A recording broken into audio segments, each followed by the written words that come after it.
Good morning. Thank you for joining us for today's first webcast, What is Life After Coronavirus? Navigating Your Bank Relationships and PPP Loan Forgiveness, presented by Ray & Associates, a top 100 regional CPA and business consulting firm with offices across Ohio. My name is Imani Fields, and I'll be introducing today's pre-recorded presentation. During today's webcast, if you have any questions about the content, please feel free to send them in to ray.news@raycpa.com. You can also engage with us during our watch party on Facebook. If you're registered for today's webcast, you will also receive a recording of today's presentation, the transcript, the slideshow presentation, a link to additional information and reference material, and of course, a link to participate in a very short evaluation. Please take a few minutes to share your thoughts about the presentation as a whole, the information provided, and our presenters. Your feedback is important as we determine future webinar topics related to the COVID-19 crisis. Today's webcast will be presented by Doug Hauser, Paul McEwen, and Matt Long. As a principal and director of construction and real estate services at Ray & Associates, Doug Hauser is committed to building out and growing the construction and real estate services segment while continuing to ensure that we are known industry-wide. Also a principal with Ray & Associates, Matt Long oversees the firm's client advisory services practice. With more than 10 years of experience, Matt is committed to finding the best solutions for his clients while overseeing the execution of his team's service offerings. Finally, Paul McEwen is a principal at Ray & Associates, where he leads the firm's retirement plan consulting and administration services team. He is responsible for consulting with clients on fiduciary best practices related to their qualified retirement plans. Doug will discuss how to assess your banking relationship during these uncertain times, and Paul and Matt will discuss the updates to the CARES Act and SBA Economic Injury Disaster Loan application process that has stemmed from the COVID-19 crisis. Take it away, Doug. Thank you, Imani. Very glad to be here. Oh, you don't need to see my mug on there. We can go to the first slide. Appreciate that. But very pleased to be joined by Matt and Paul today, and certainly we want to make this as interactive and conversational as we can. So again, I'll remind folks participating that you can submit questions through the Facebook application, and hopefully we'll get a chance to interact with you that way. And certainly you can feel free to reach out to Matt, Paul, or myself afterwards. Just a quick bit of background. I did spend 20 years in corporate banking. Many folks out there that I continue to interact with in that segment, in that industry, and help a large number of our clients with those relationships. So Paul and Matt and I have been investing a lot of time and effort, obviously since the crisis started, to try to dig into the options available through the SBA, which we'll get into later. But we want to take this time as well to remind folks it's a great time to assess your bank relationship overall. And we'll go into some of these points here. But I think what we've seen throughout this crisis is that different banks have certainly reacted differently. We certainly saw this 10 or 11 years ago through the first financial crisis. Paul, do you have any experience you want to share back from that point in time as well, what you saw from the banks during that period of time with your client base? I would just say that certainly the larger banks were much more deliberate about their response to working with the SBA and to processing applications. So I sensed a higher level of frustration from our clients that were working with the larger regional banks compared to the community banks. The community banks seem to be probably fewer processes, fewer operating issues in terms of how they interact with SBA, and admittedly, probably fewer applications that they were trying to process. But that would be my biggest overall observation. And Matt, what about you? You've got certainly part of your charge is to grow out the restaurant segment. You've got a long history, long background in that segment as well as the client advisory services directly. So can you speak to the experience that you saw maybe over this past month or so with that segment?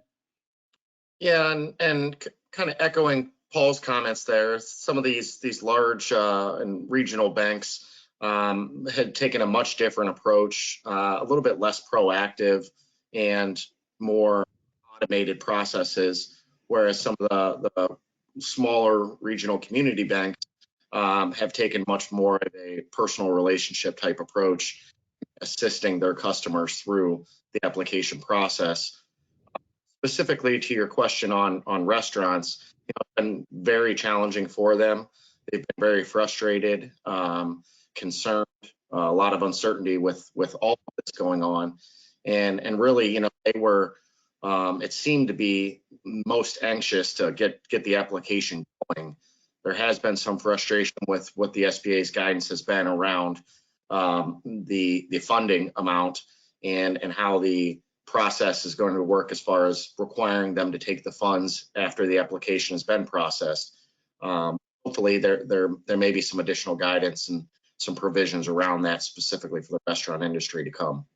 Yeah, I would certainly hope so. We continue to see rule changes as we go, which admittedly has been tough on everybody. It's tough on the banks. It's tough on the customers who want access to these funds.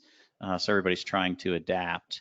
But I think what it brings up, and to get into some of the points on this first slide here, is who is the individual banker that you deal with? One, what type of ability do they have to be your advocate within that institution? In other words, what's their position of strength?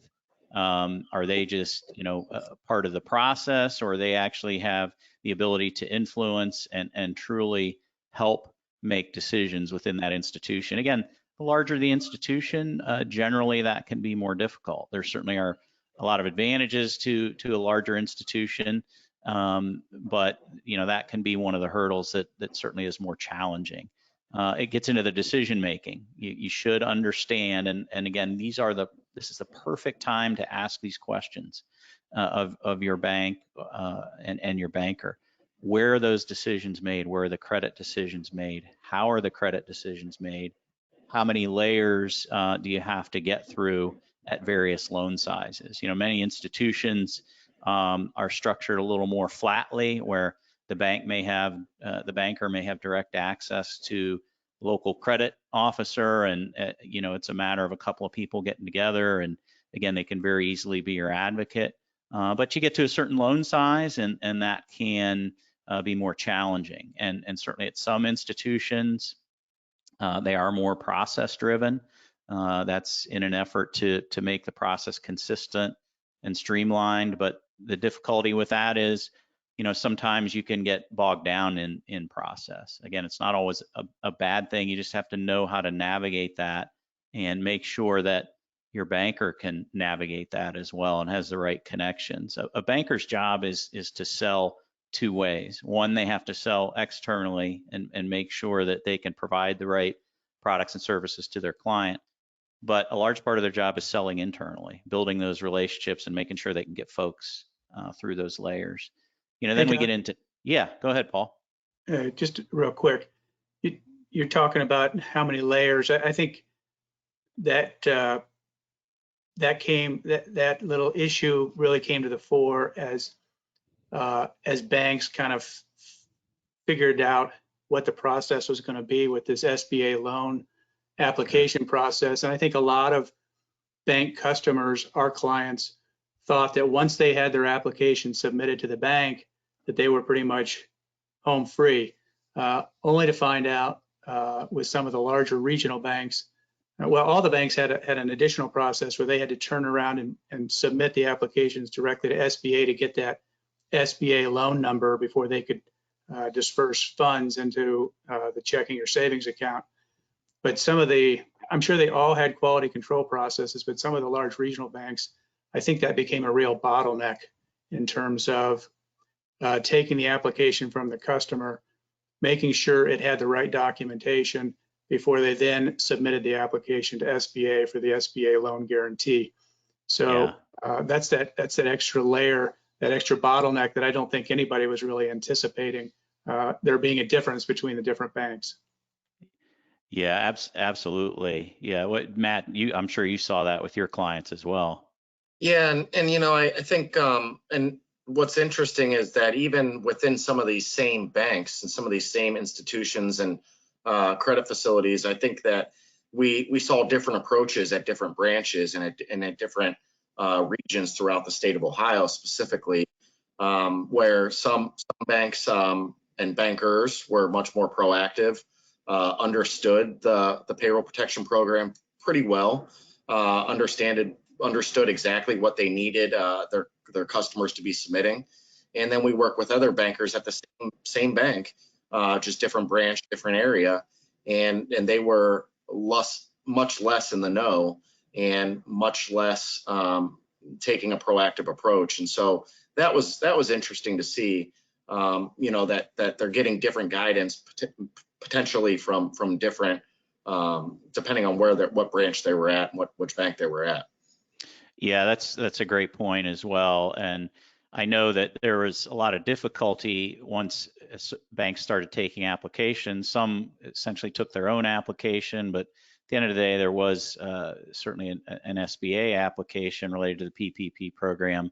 But it was challenging because the E-Tran system by which the banks submitted that information to the SBA had a lot of, let's just say a lot of hiccups. And so some banks quickly figured out, hey, if we do this manually, we can get this stuff in. And some of the, even sizable, I would say, regional institutions and certainly community banks took that approach.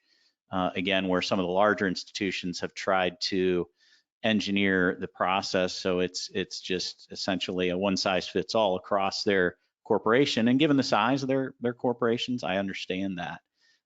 But it has created some challenges with how they process all this. And to be fair, we're all learning this as we go. Even though many of them were set up to take SBA applications, nobody has ever contemplated this kind of volume. So, there's different ways to approach it. And certainly not trying to knock any one institution here. They've all got their own pressure points and issues that they've got to wrestle with. So it's been a difficult process for everybody. We're trying to provide guidance to our clients in terms of, hey, how can you get this done? How can you get it processed and go through that?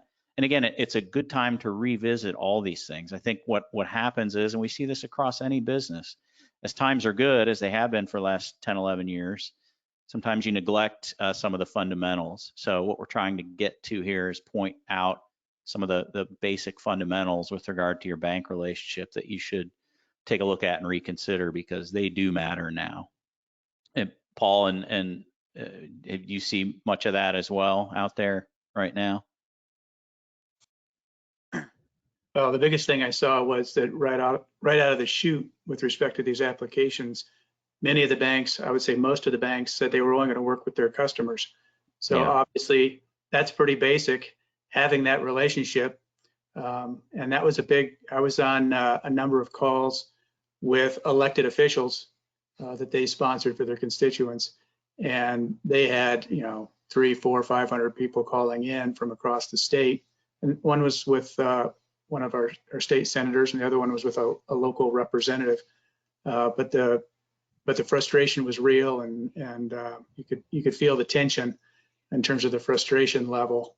So I would just in terms of if they didn't have that banking relationship already established, there wasn't really a whole lot of advice available early on. Now I think it's beginning to open up a little bit, and it's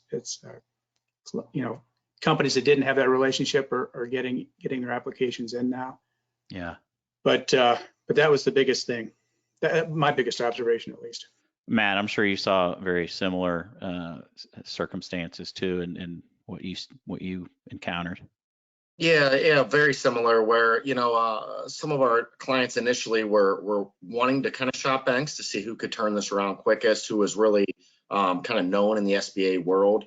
And what they quickly found out was that they were probably better off going with their existing banking relationship because they already had it in. They didn't have to wrestle with getting new accounts set up, going through the initial process of creating a banking relationship. They could kind of just dive right into the SBA application. Yeah. I think to your point earlier, every bank has taken a different approach. The SBA gave some sample forms and some sample applications. What I saw was most banks took that and kind of tweaked it and made it their own, and made it relevant to them and what they're requiring. Very few kind of took that sample application for what it was and used that. But they all basically incorporated the same questions into it, the same certifications, and the same, very generic calculation of the payroll cost. Yeah. I think what's also interesting is the additional documentation of what was being required when submitting the initial application, of some just requiring some pretty basic quarterly payroll filings, others wanting more, wanting some of the payroll registers or some of the detail behind the payroll itself. So I found that kind of interesting as well. Yeah, and again, it gets back to, again, some of the basic fundamentals that we've got on this slide here. And regardless of whether you feel you quote unquote need your bank, maybe you're not, you weren't historically a borrower and felt like you didn't need that relationship. It's times like these where this comes to the fore, and it's always valuable to have good relationships with an advisor in any sector that you're in. And I would certainly include the bank with that, because there will come a time, and did, like now, where those relationships really paid off. So again, some of these issues that I've got up here are questions to ask of your bank and think about as you evaluate, am I in the right relationship? We've talked about a couple of the big ones.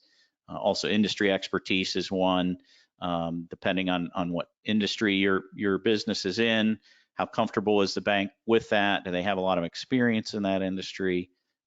Start to look at the bank's financial condition and capacity. This really hasn't been an issue since 08, 09, but as we saw with one certain large institution, I don't like to name names, but it was public, so I will in this case, Wells Fargo very quickly capped out due to their capital ratio requirements in terms of what they were able to offer through this program. Because yes, ultimately the program is SBA backed, and the bulk of these loans will likely be forgiven, but the banks still had to carry these loans on their books for 90 days, and that eats up a lot of capital. Ultimately, they're fronting that cash, and there's certainly a lot of regulatory requirements they'd have to adhere to. So again, those are the kind of things you can look at and think about.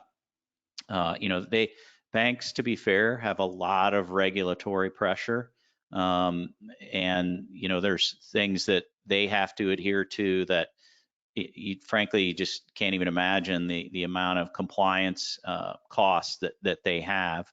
And I'm not here to comment on whether that's a good or bad thing, but it makes them very uniquely positioned in terms of what they have to do to do things. I know there's been some pressure on the insurance industry. We, in fact, had an issue with another client earlier today. Said, well, gosh, can't the insurance industry handle some of this and provide quote unquote retroactive business interruption insurance? The problem is banks are uniquely positioned to really underwrite and understand if a business is operating in the right fashion and has the right corporate documentation, subject to money laundering guidelines, OFAC, forward assets control guidelines, all of these things, and get the funds in the hands of businesses as quickly as possible. But these are hurdles that all the institutions have to overcome. Technology is another big one. You want to make sure your institution has the right technology to serve your business. I know, Matt, you're very familiar with that, obviously, with client advisory services. What's been some of your experiences with different banks from the technology perspective over the years? I think most of them have kind of came a long way over the last 5-10 years. And most of them have a lot of the same functionality, ability to get a lot of the same reporting, have some of the same security features and measurements on them. So, from a technology standpoint, especially the large regional banks, they're all kind of on par and in the same level. Some of the smaller community and local banks still have a little bit of ways to go. Some of their systems may be a little more antiquated and seem a little clunky. But for the most part, most of the banks, from the ability to access the information, get the details, get the data, most of them are pretty much there. Yeah, and Paul, in your role, what have you seen from a technology perspective from the banks over time? Just a real quick comment. I'd almost turn it around and say that some of the smaller banks, the community banks that we work with that may not have the technology that Matt was talking about, make up for that in the amount of handholding and the amount of quarterbacking that they do for their clients. And we definitely saw, because many of our offices at Ray and Associates are in smaller communities around Ohio, those bankers have a prominent role in those communities. They're well known.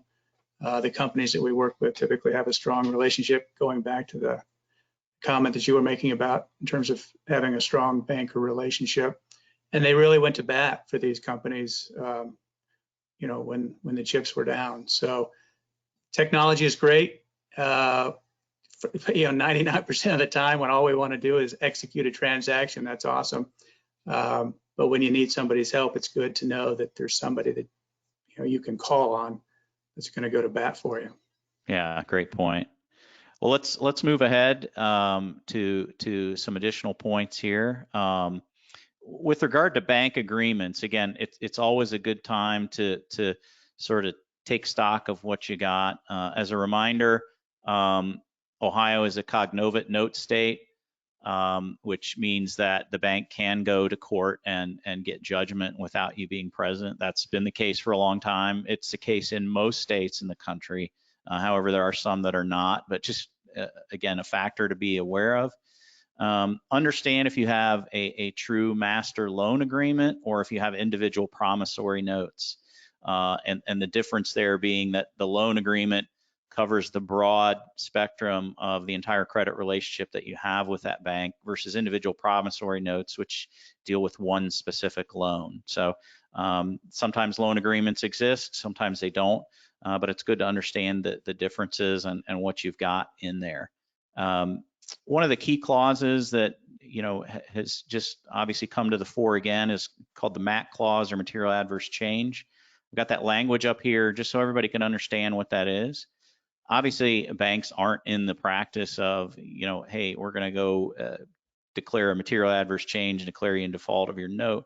But I put this up here just to point out what the language looks like in the standard bank agreements and to understand really where, you know, where the power within that legal document lies. And again, the good banks work with their clients and understand, okay, we've got to have dialogue and make sure we understand what's going on. But you should also always be aware of the risks that you have in your agreements, whether they're with a bank or any other vendor. So make sure you understand that.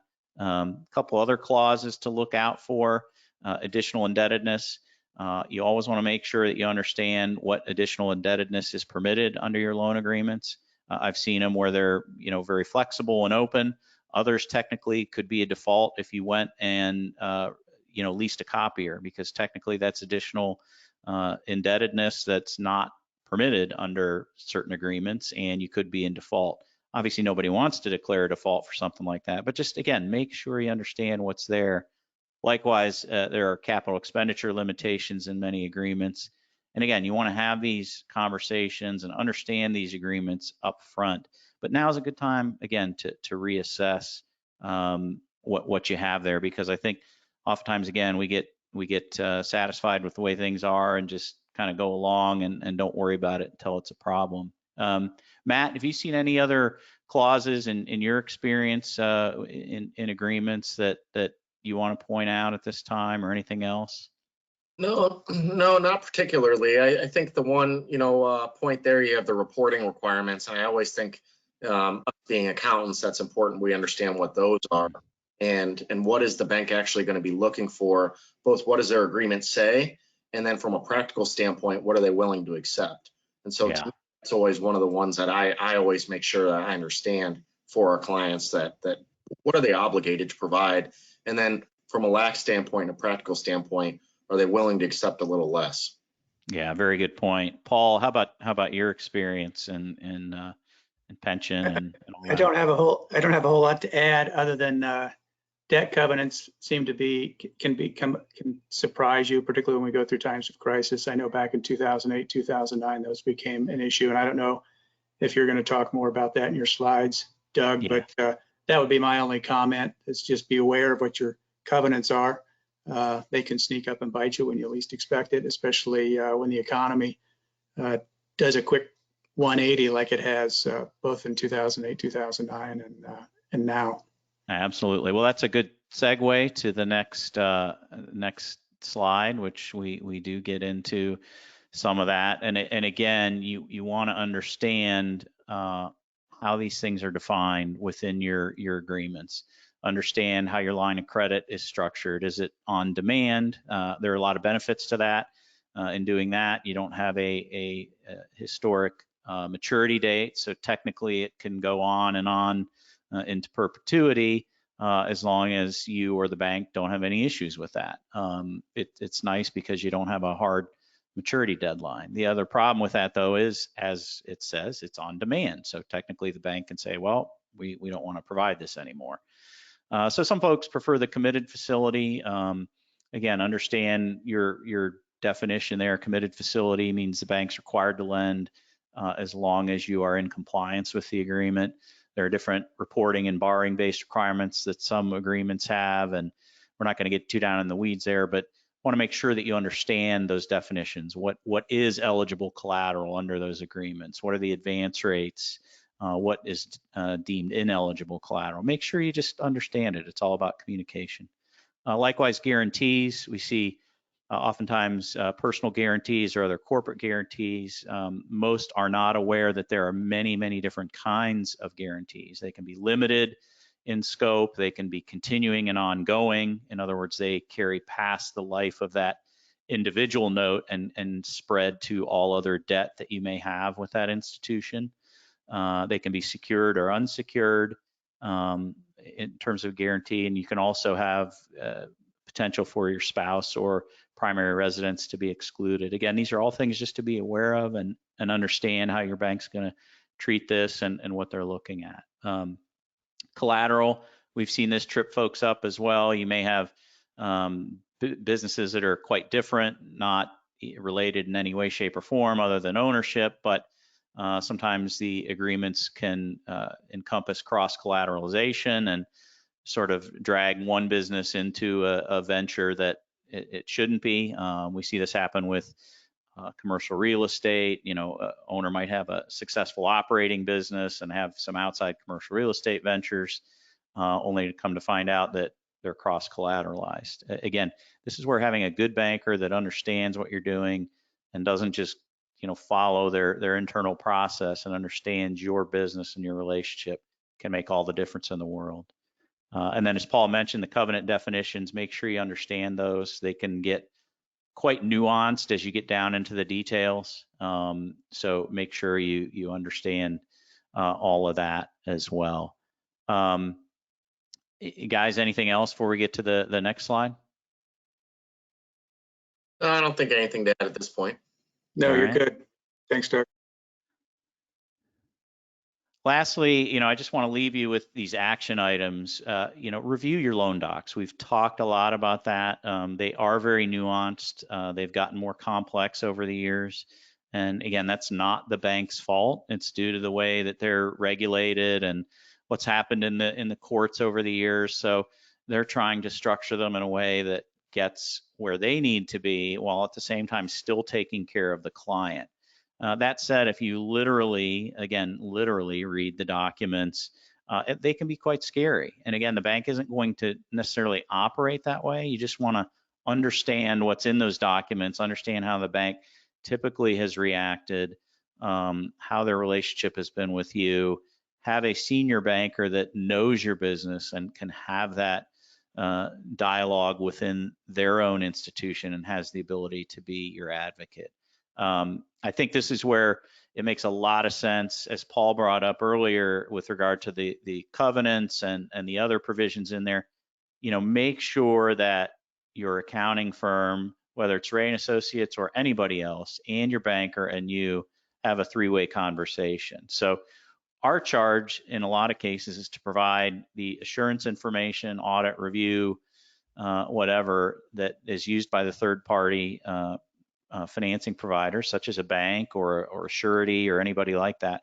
So let's have the conversation, make sure that we're giving them the right information that they need to see the right detail, the right supplemental information, make sure we understand those interim reporting requirements and all those things. If everybody's on the same page, we can help guide the client through that, streamline it, make sure that we're telling the bank, hey, this is what we're going to provide, this is when we can provide it, those kind of things, and you can meet the right deadlines. Pro forma financials, we're seeing a lot of requests for this right now with regard to, can you provide some type of financial modeling, some budgeting. Obviously, we're in the midst of the COVID crisis. We don't know how exactly the new normal is going to be, whether that's a month from now or several months from now or even over the next year or so. But it does really help the bank if they can see that you're putting some thought into, all right, if my business is off 10%, if it's off 25%, if it's off 50% or more, what does that look like? Can you help me with a rolling kind of cash forecast, whether it's monthly or 90 days? And we have tools that we provide clients and do that quite a lot. That's an invaluable tool. I know, having sat on the banker side of the equation for 20 years, they love that kind of information, and that will buy you a lot of mileage to show that you're planning. And again, lastly, we've emphasized it enough, it's over communicate. The more information that you share, the better off you're going to be. I can tell you from experience that if you have less communication, less transparency, it will not help you at the end of the day. No matter what you're doing, ultimately cash doesn't lie, and the bank knows your cash position. And the best thing is to try to plan and communicate and tell them where you're going, what you're thinking, and use your other advisors to help with that. So Paul, do you have anything you want to add to that piece of it? No, I think your comments were pretty complete. I'm smiling just because I tell clients all the time, and friends with businesses, and I think most business owners get this, but cash is king, right? You've got to have liquidity, and as soon as you don't, you're dead. You're dead in the water. Yeah. And so you just got to keep that in mind, and that's why a banker should be your friend. Yeah, absolutely. And Matt, I'm sure obviously dealing in the restaurant segment as much as you do, you see that over and over, of course. Yeah. Specifically with restaurants, most restaurants are a little more leveraged. Most restaurants don't have particularly strong cash balances, but they are able to cash flow their operations. It's funny you mentioned the pro forma financials, and I've been doing a lot of that lately and going through that exercise quite a bit. What does this look like? More of a cash burn model if they're completely down, and how long with no revenue coming in, what can we sustain? And then helping them rank and prioritize which vendors have to get paid, how what we need to be covering with the cash we do have. And then if they are able to stay open in some capacity, whether that's delivery or takeout services, what does the reduced revenues mean? And how do we basically try to pare down our costs to keep it in line so that we are able to continue and move forward? That's excellent point, Matt. I'm glad you covered that again. And I know part of your role in leading client advisory services, you've long been an advocate of that and help provide that service for a number of our clients. And again, I think it's invaluable. It doesn't take a lot of time. Once you build the initial modeling for your business, it doesn't take a lot of time to tweak it. And again, that information is valuable to your third-party advisors like the bank, and also yourself as you run your business, to look at those weekly cash forecasts, monthly cash forecasts, 90-day cash forecasts, because as you also eloquently said, cash is king. So that's my message overall on the bank relationships. We'll let Paul and Matt here get more specifically into the PPP process, as we've all been doing a deep dive over the last several weeks. So we'll let them take it away from here, and we'll see you on the other side. All right, thanks, Doug. I will pick up the conversation from here, and certainly remind you guys to jump in at any point in my conversation. But I took the opportunity to put these slides together for our discussion today. You know, we still have some clients that are going through the application process itself and have questions regarding that. And I think we'll continue to have that. Independent contractors and small sole proprietors in particular just started applying last Friday. So there's still some questions that are out there.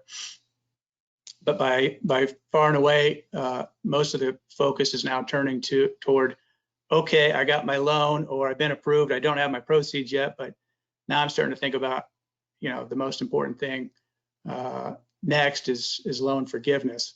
And so we don't have all the answers, but we wanted to spend a little bit of time today. The CARES Act provides about a 30-day window for the SBA to provide additional guidance with respect to the terms, at least as related to the SBA loan programs in that act.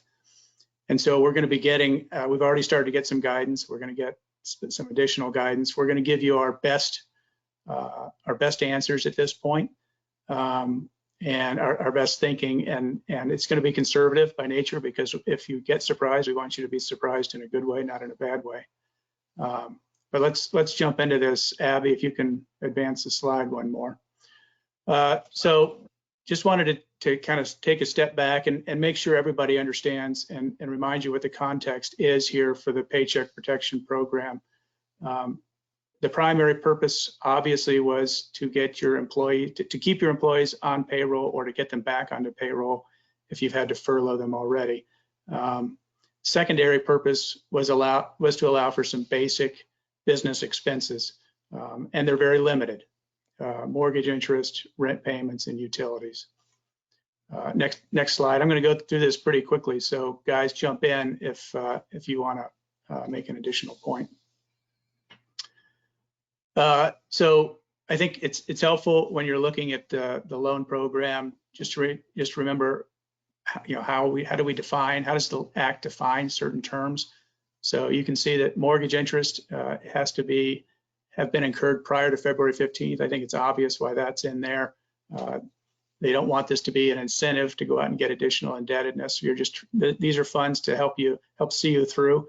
I don't think anybody has a problem with that. None of the clients I've talked to, at least.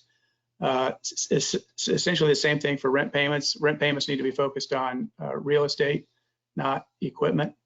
And the way I think about it is, what expenses do you have in addition to payroll that you really have to spend money on just to have employees around? And obviously, most of us, many businesses can now work, employees can work remotely, but others, you need to have a manufacturing facility or a place where employees come to do their work.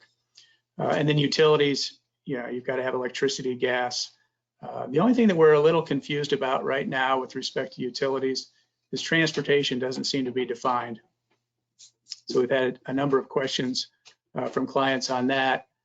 Matt or Doug, have you seen anything or heard anything as far as those? Because I really I haven't even been hazarding a guess as to what they might mean by transportation, but perhaps one of you guys do. Doug or Matt?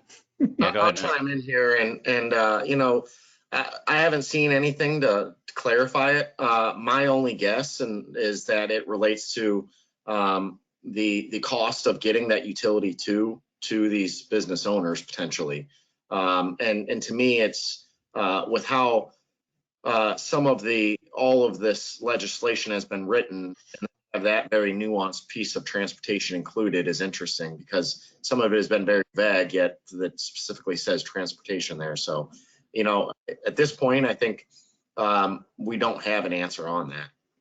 Yeah, and I know in the construction sector, we've been getting a lot of questions about what that means. You know, are there certain potential fuel costs or things like that? And our guidance has been, again, to try to be very conservative on that and say, no, I don't think that's the intent.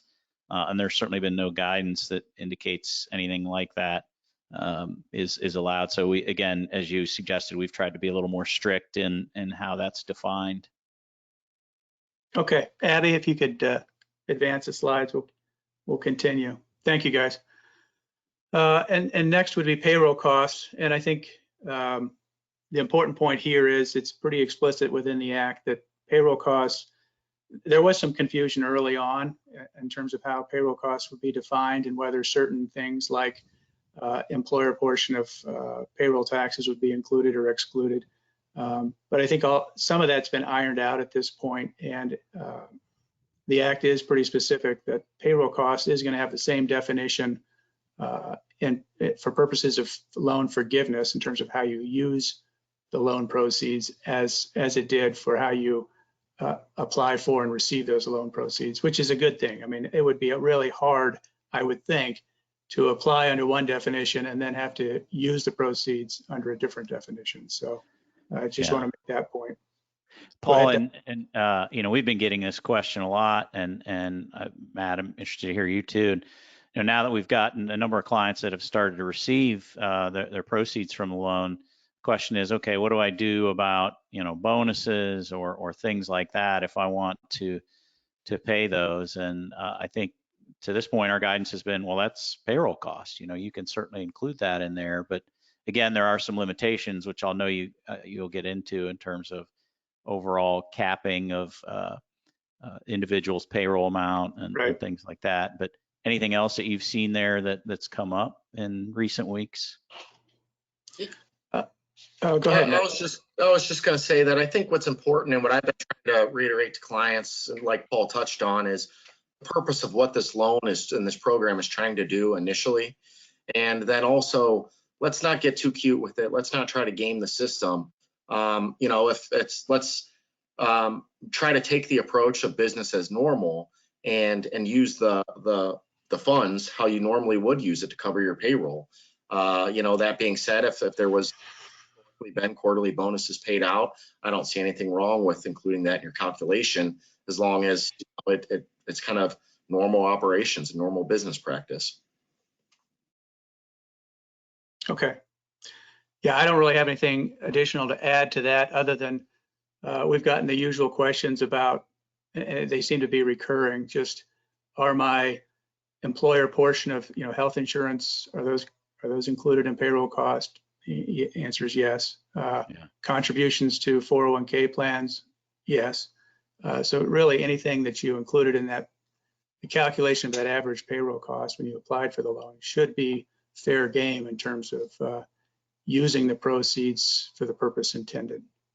The other one I would add there, Paul, is union fringes as well. We've gotten that quite a bit. So any union fringes that are not included in the gross wages for an employee would also fall under that as well. Okay, thanks, Doug. I had not gotten that question, so I appreciate that feedback. So the last concept on this slide is the covered period, and the covered period for purposes of loan forgiveness is going to be the 8-week period following the receipt of loan proceeds. And a lot of clients have asked, is it the date of the loan? How quickly do I have to accept those loan proceeds? We'll get into that here in a second, but the covered period is actually the 8-week period following the date that you receive those loans. So that's when the clock starts ticking, and that's when we start keeping track of how we're spending these proceeds. Next slide, please, Abby. So here I just wanted to kind of go over the purpose of loan forgiveness. Why did Congress and the administration include this provision in the law? And obviously it's create an incentive for employers to use the funds primarily for payroll costs. If you think about what does loan forgiveness mean to you as a business owner, and since we're getting all kinds of questions, I know everybody understands the importance of this.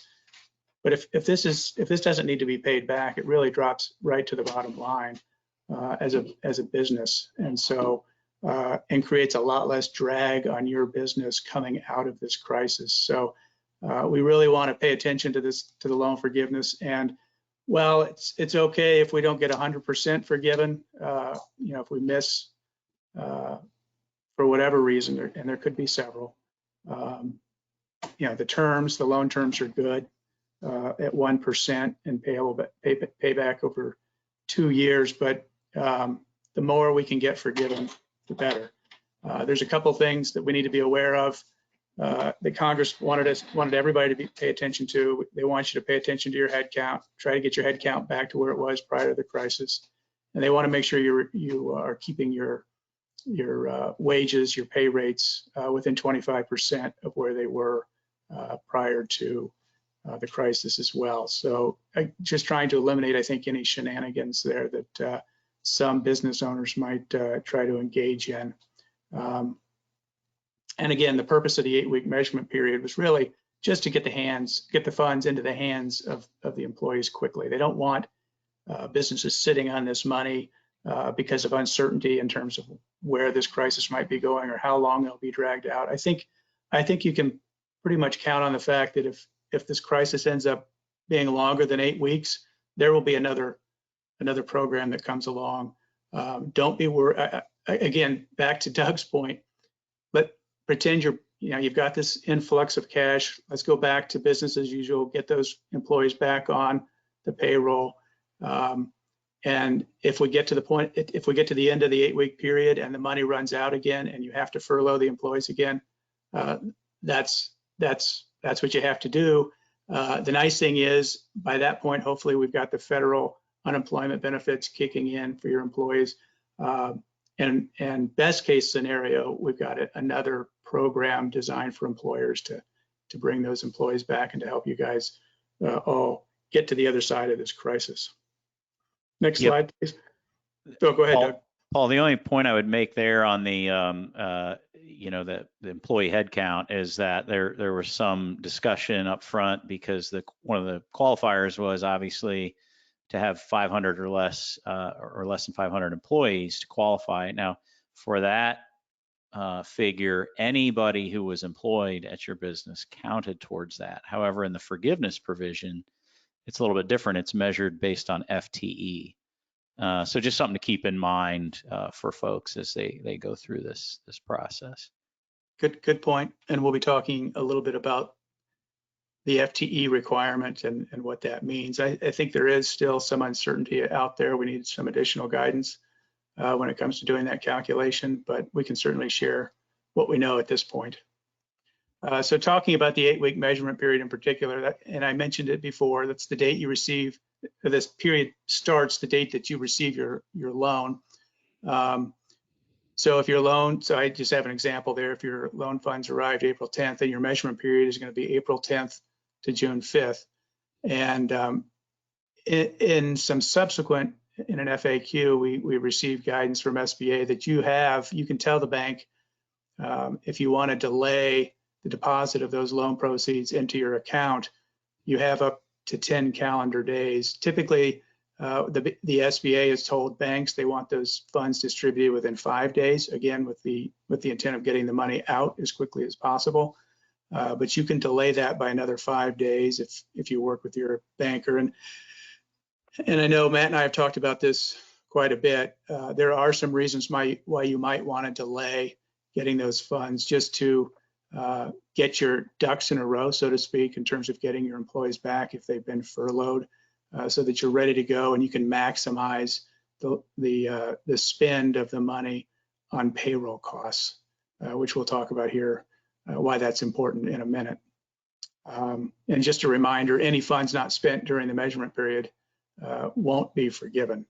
So we need to spend all of those loan proceeds for the right, on the right things to maximize our forgiveness. Matt, do you want to talk about that 10-day calendar day? Yeah. The 10 days is interesting, and I'm glad that you specifically highlighted that. There was some confusion initially. We were hearing some of the banks, that were saying, well, we could try to push it out towards the end of June. We were seeing other banks that said, no, you really got to accept the money immediately. And I think what kind of came about from it was, well, you have the ability to wait to submit your application. The problem there is it's a little bit of a catch-22 because will there be funds available to take advantage of the program?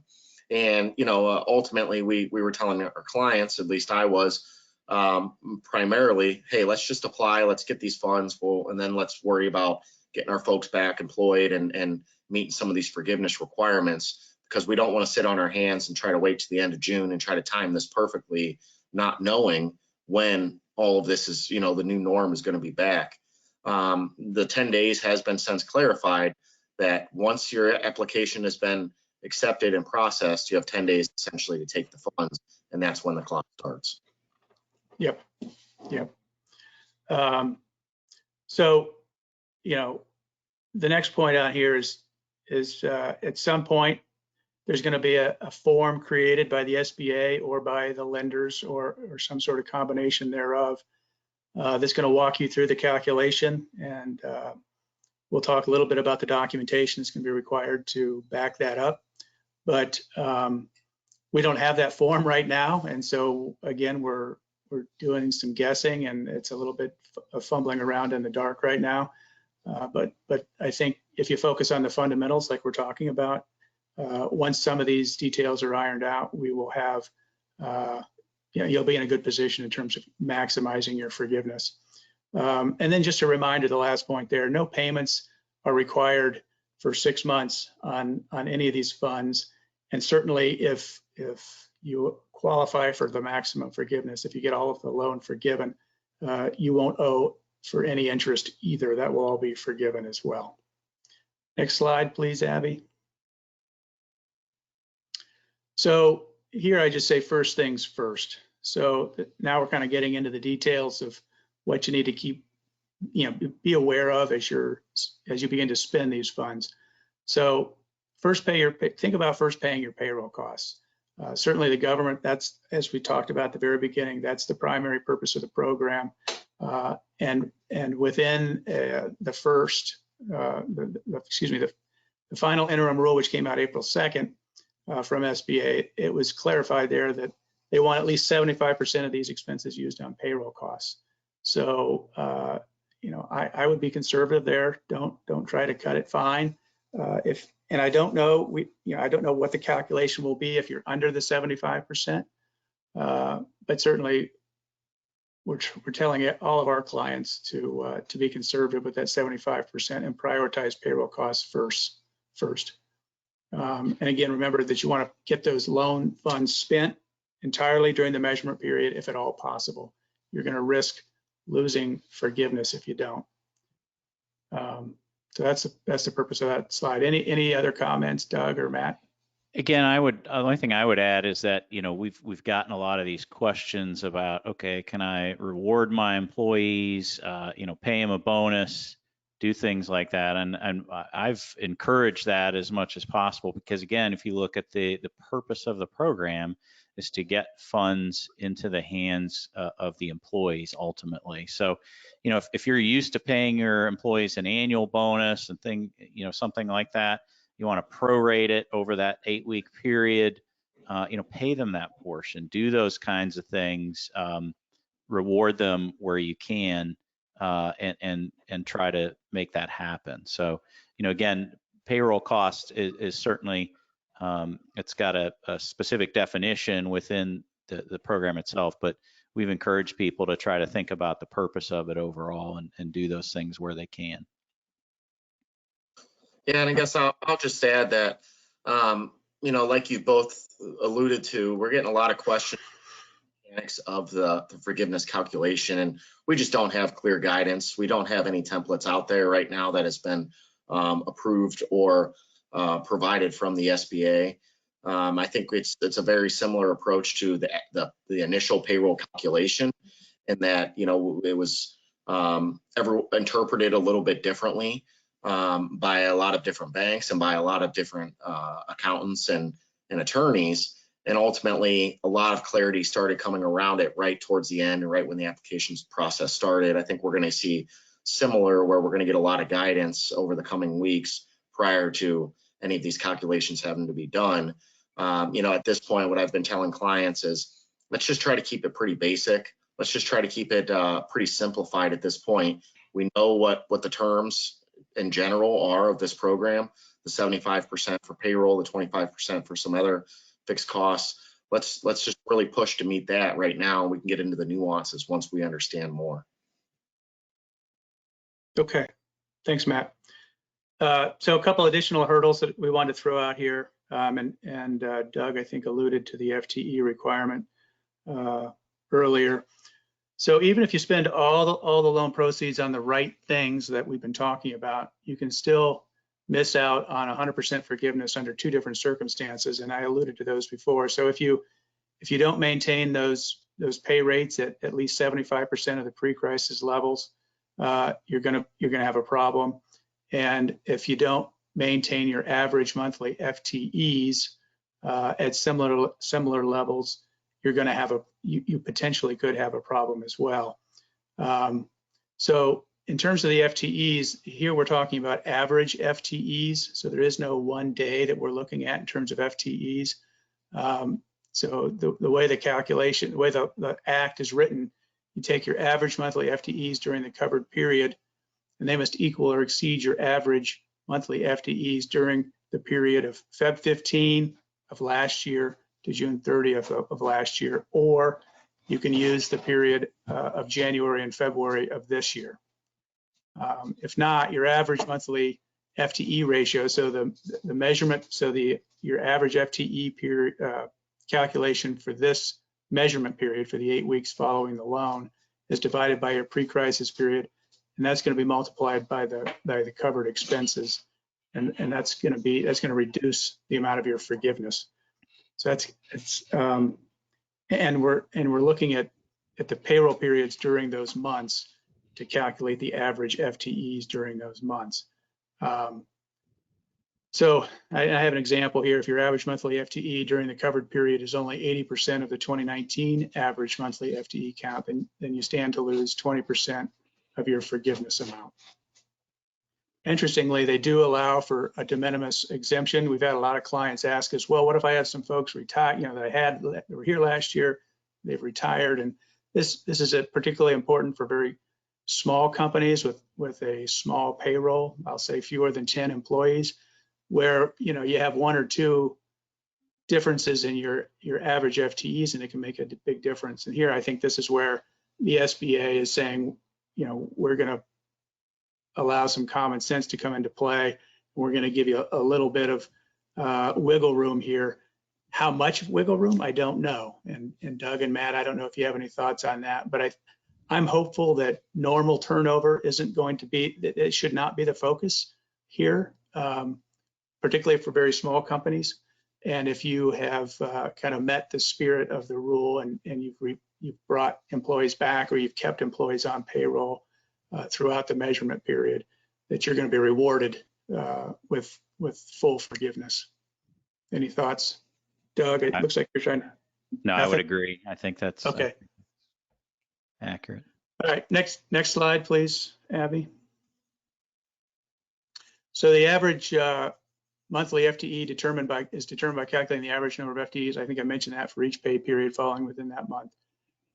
We need some guidance on what is an FTE. I think Matt, you've been telling clients that you think it's based on 30 hours. I'm not sure where you saw that. I've seen some examples using 40, so I guess in my mind I'm a little confused as to how do we calculate that FTE?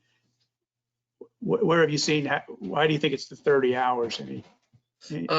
It's escaping me now specifically where I read that, but and some of the early guidance we were getting, I want to say that I saw that it said 30. It said FTEs based off of the ACA requirements, which ultimately would be the 30 plus hours, and that's how it was being calculated.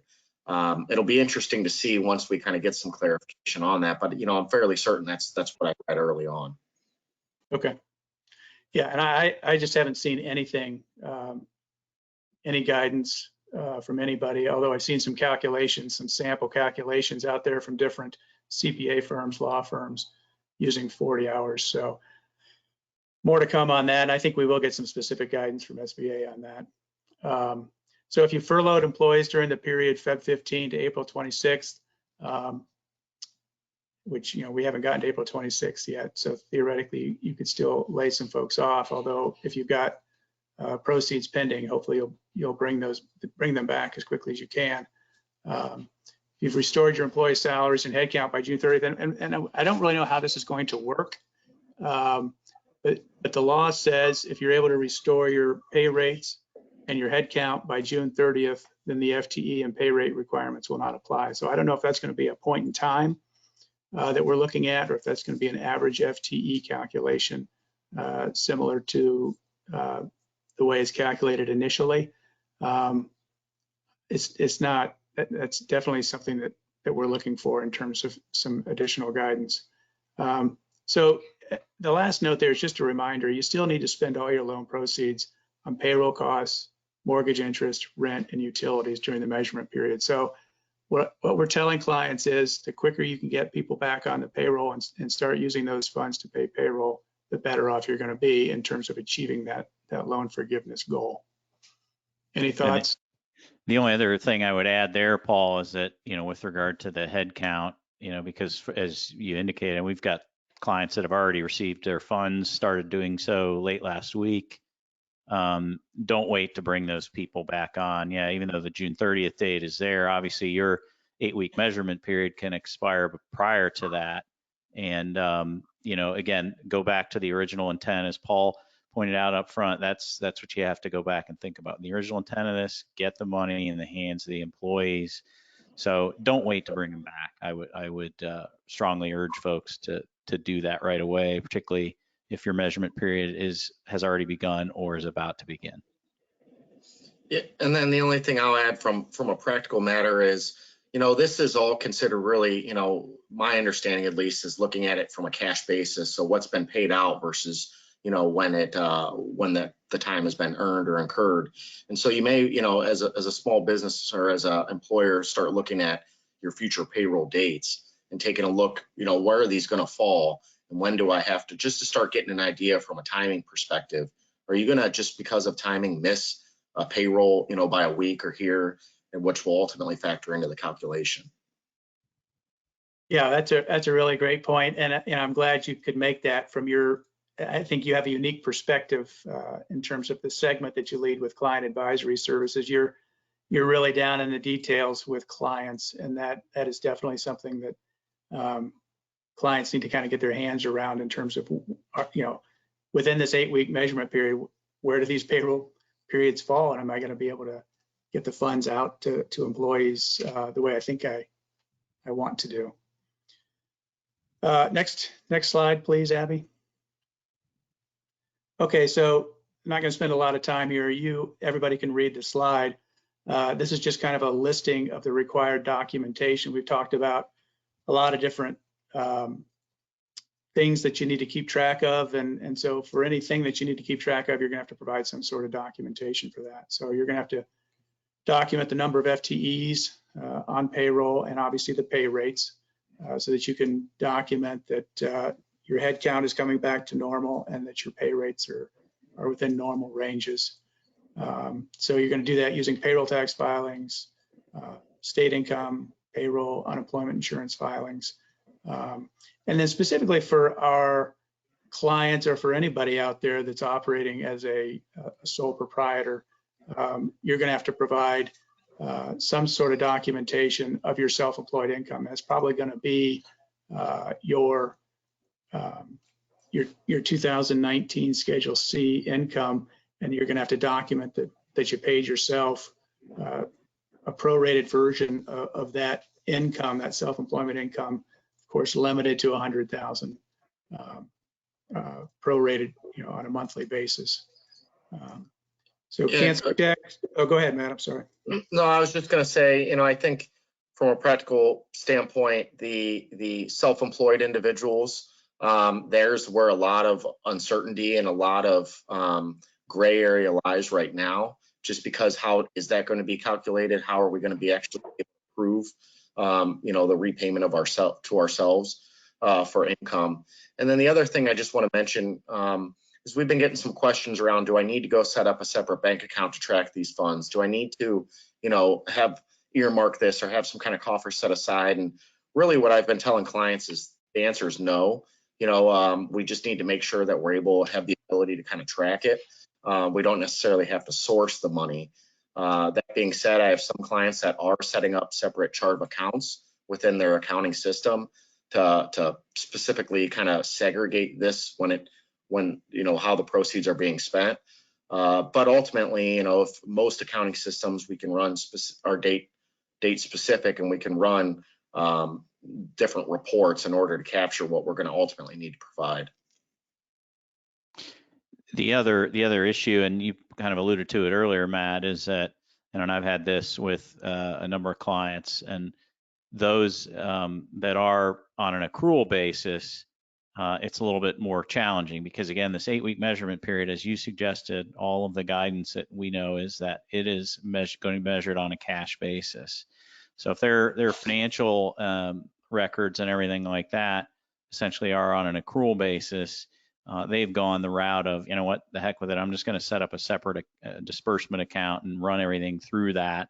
It's a little bit easier for me rather than trying to sort of separate out what might be run through their GL on a normal basis, cash versus accrual. So again, number of different ways to do it. There's no one right or wrong way. Whatever's easiest and works best for you, and depends how good your accounting system and your GL system is, and all of that. So as you suggested, there's many ways to do it.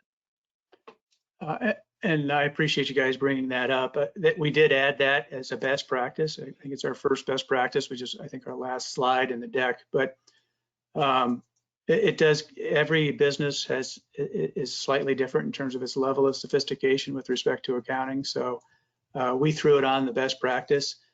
Not to say, if you're a bigger business with a more sophisticated chart of accounts, that you don't have the ability to do that. And certainly there is no requirement. But everybody's unique, and everybody kind of knows hopefully you know your own limitations. And if you think it would be helpful to keep the funds segregated, then by all means, if that makes it easier for you and it becomes less stressful, then do that. So the last point on the slide is just fraud is a huge concern for the SBA in terms of this program. But speed is a bigger concern. So they've sacrificed a little bit of the documentation in an effort to get funds out to businesses. And I know it's taken a little bit longer than everybody was hoping, but it has always been a goal to get the funds out quickly. And the normal SBA loan process is obviously a lot longer when you go, especially if you're going through a bank. And it's certainly a much faster process with the Paycheck Protection Program than a normal SBA loan process. So the certification from an authorized person is going to be big, and it'll be interesting to see how much enforcement there will be, because the volume is just absolutely huge. But I wouldn't be surprised if a few businesses are made examples of a couple of years from now, and when the dust is settled. And certainly we don't, hopefully none of our clients are on that, at risk of being on that list. But just a reminder that you do have to certify that everything that you're reporting is true and correct, and that the forgiveness that was requested was used to retain your employees and pay for authorized expenses. Any other comments, guys? Okay. So what happens if not forgiven? It's not, as I alluded to before, it's not the end of the world. Obviously, if you can have a loan forgiven, that's awesome. And it does drop to the bottom line. But any part of the loan that's not forgiven is going to accrue interest at 1%. You'll have a 2-year repayment period on that. And a reminder, no payments are required for the first 6 months. So you have some time to get your feet back underneath you. The second bullet point there, just to ram home the point, the amount of loan forgiveness is not taxable. It's surprising. I got a question about that just the other day, and I thought everybody kind of understood that, but it's almost like you can have your cake and eat it too. And it's not the usual case with loan forgiveness. Usually loan forgiveness is a taxable event. So, but it says specifically in the Act that this loan forgiveness will not be taxable. And then, as we've said over and over today, additional guidance is hopefully going to be received within about 30 days of the Act becoming law last month. So Any other comments, guys, on that slide? Otherwise, we can, Abby, you can go to the next slide. So what about it? Oh, go ahead, Paul, Matt. I'll just chime in. You don't have it here, and it's not specific to the payroll protection program, but you know, they in addition, I believe, and Paul, you probably know better than I would, but 7A, you know, the guidance through SBA 7A and the CARES Act, ultimately, there has been an additional carve out for existing SBA loans where there potentially could have some either deferral or forgiveness altogether of both principal and interest for existing SBA loans for up to 6 months. So it's not anything related to the payroll protection program, but I think it's worth noting and speaking with your banking folks to see if you can qualify for that as well. That's a great point. So one of the most common questions we've gotten from clients is, you know, I've furloughed my employees, and so now what do I need to do, and how am I going to spend this money that I'm receiving that was based on my average payroll? How am I going to spend that money? How am I going to get them back? So, you know, to the extent that you've got employees that haven't been furloughed, you know, you've got long-term projects or maintenance that can be done. So a lot of this is going to depend on whether you're an essential business or a non-essential business in terms of whether your employees can come to work or if they need to stay home. You know, I would just say that, again, the money is supposed to be spent on employees, and whether they can actually work or whether you have to pay them to stay home, depending on what bucket you fall in terms of a business, whether you're essential or non-essential. I think it's important that you get those folks back on your payroll so that you can use those dollars from the loan within that 8-week pay period. You know, I say, you know, must rehire any employees furloughed during that period, Feb 15, 2020 to April 26th by June 30th. Unfortunately, we just don't know how that's going to be enforced and what that calculation is going to look like. So we've got a calculation, we've got a spreadsheet that we created. It's really conservative, and we'd be happy to discuss that. I'm not going to go through that today, but we'd be happy to have that conversation on one-on-one with anybody that's in the audience today. And again, it's a really conservative interpretation, and with the hope that when we get guidance, it's going to be a little more liberally interpreted, so that you have a chance at greater forgiveness than not. So just a reminder that during the 8-week period, you got to spend all the loan proceeds, and you got to spend at least 75% on payroll costs. Next slide, Abby. So here's the best practices slide that we talked about. Again, depending on the sophistication of your accounting system, deposit those funds into a separate account for ease of tracking. If you've had a significant layoff, see if you can delay the receipt of those funds for 10 calendar days to begin to get your employees back on payroll. That may take some time. I'm not an unemployment insurance expert, but my understanding is that every week employees have to let unemployment know whether they're still unemployed. And if you have a job for them, you can put them back on payroll, then they're no longer eligible for unemployment. So it may take a week or so to get them back onto your payroll without them having to repay any unemployment benefits that they may have received while at the same time being employed. So just trying to simplify things for your employees. And then use a spreadsheet. I mentioned the one that we've created. We're happy to share that.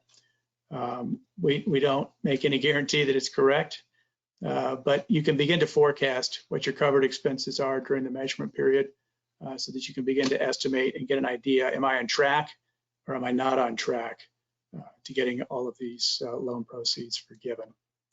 And if your average FTE or pay rates during the measurement period are less than the pre-crisis period, just make sure that you have everybody back by June 30th. And of course, we don't know what the future holds in terms of the economy. Hopefully the economy is beginning to come out of its recession or depression by then, and you've got more and more work for your employees to do. But that June 30th date is definitely a drop dead date and has a lot of significance in terms of the forgiveness calculation. So don't lose focus of that. That was all the slides I had. Any final comments, guys? Doug or Matt? Yeah, I have just a couple of add-ons, and again, I would encourage anybody in the audience to reach out to us, and obviously we'll try to take some questions during the presentation of this session. But there are a lot of things still yet to be answered. I think a spreadsheet such as the one we've developed, which we can share, we're happy to work with folks on that, but you need to be thinking ahead, as Paul indicated, because you want to know if you're getting towards the end of that 8-week period and it looks like you're not going to spend all of the funds, or you're not quite on track to do so. That's where you want to start thinking about, well, and hopefully we get additional guidance on this. Can I prepay next month's rent, for example, and can I give a bonus to my employees? All those types of things that may help you, quote unquote, spend the money, but still on the right things. So again, best practices to be tracking all of that as you go. The other thing, back to the banking thing, make sure you're communicating with the bank overall. Some of the banks that have already begun dispersing the funds, late last week and the early part of this week are using their own documents or custom documents, which are very adequate for this. I mean, all of the terms and conditions are fairly straightforward and well defined within the PPP Act itself in terms of the basics of the loan. Again, some of the larger institutions, they're waiting and trying to use standardized SBA doc across their entire platform. So that's some of the issue there. Again, ultimately, all of the terms and conditions that we've discussed here are as best as we know them at this time, and we're trying to provide the right guidance for our clients through this period. And again, I would just advocate that you seek out and have those conversations one-on-one. So, Matt, I'm sure you had maybe something else to add as well. Yeah, I think specifically to the hospitality industry, with basically the mandated shutdowns and the stay-at-home orders, what I've been encouraging some of our restaurant clients to do is bringing in folks in different shifts to do some deep cleaning. When they bring their folks back on, looking at their menu and maybe doing some menu re-engineering and potentially what they could be doing to make sure that their menu costs and their menu prices are in line, and that their food costs are in line. I think outside of the restaurant industry, if there's any kind of continuing education requirements for certain professions, taking advantage of that, and like Paul had said, kind of looking at internal projects and things that in-house that you've been wanting to do have kind of always been on your list, but maybe at the back of the list or on the back burner because of having the customer commitments, taking a look at those, dusting those off and seeing what you can do to potentially better your business for when things do come back. Yeah, those are great comments, Matt. And Doug, I'll wrap up for me, and I'll throw it back to you with, we dove into some of the details today, and I'm going to take it right back up to the high level. And what I've been telling clients is just remember what the purpose of the program was. Remember those overarching principles in terms of what was the money supposed to be used for. It's really, if you think about it from a macro perspective, from a national perspective, the more we can keep money in the pockets of those individuals that work for all of our clients, for all of our small business owner clients, they're going to keep spending money. They'll be able to make their rent payments, make their mortgage payments, make their car payments, buy groceries. 70% of the U.S. economy is consumer based, so that's the engine that drives everything. And so that's kind of the big picture that we're trying to accomplish. So to the extent that you can help execute that plan, that the small part of the overall plan is contained in the CARES Act through the PPP loan program, I think you'll be very successful in getting most, if not all, of your loan forgiven. And as we said before, that's going to drop right to the bottom line, and you'll be doing your employees a huge favor, obviously. That's it. That's all the comments I have, Doug. Couldn't agree more. Well said. Gentlemen, thank you both. I thought this was helpful, and I've learned a lot myself. So thank you both for giving some insight you guys had. This was helpful. Great. All righty. Well, if you guys don't have any last thoughts, I'll go ahead and close it out. Thank you for joining us for today's webcast, What is Life After Coronavirus? Navigating Your Bank Relationships in PPP Loan Forgiveness. We hope the team was able to provide you with some valuable insight that will help you secure the funding you need amid this economic uncertainty.